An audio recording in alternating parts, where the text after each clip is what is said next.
Hi, my name is Jada. I'm the bride, and my first one is Hanya's dad. I think in a relationship, it's important to let your partner know which cartoon character you would bang, just so they know what you expect. Anyway, let's get to the movie review. So this week, y'all wanted me to review Sleepover from 2004. Not the new one from 2020. I don't know anything about that. I refuse to watch any movies past 2015. But what about this one? Was it like Mean Girls? Let's get into it. Well, I can tell you this much, the marketing team really wanted you to think it was like Mean Girls. Just look at the posters. But just because one movie is similar to another movie doesn't mean it's bad. So let's talk about the things I liked about it. So first and foremost, we gotta talk about the casting. It's got Carmen from Spy Kids, it's got Michael Scott, it's got Evan Peters, it's got a pretty killer cast.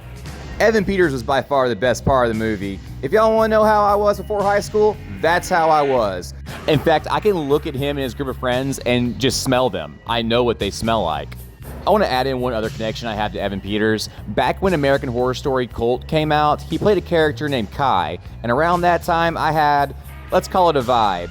And for a year after that, I got called Kai. Anyway, back to the movie. So we gotta talk about the soundtrack too. This soundtrack was way better than the Mean Girls soundtrack in my opinion.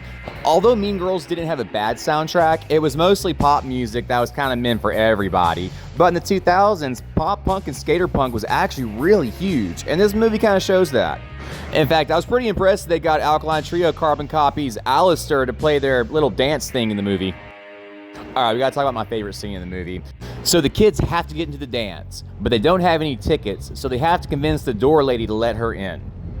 So then Carmen from Spy Kids tells the lady that she needs to be let into the dance, because if not, in a couple of years, she's gonna be just like that lady, a loser.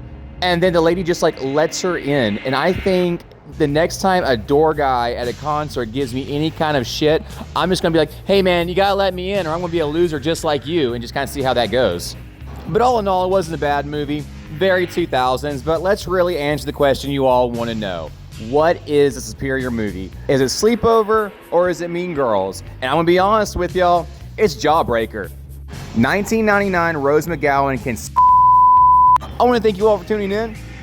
Place your suggestions in the comments and we will have another review next week. Just make sure all your suggestions are free to stream. Thank you.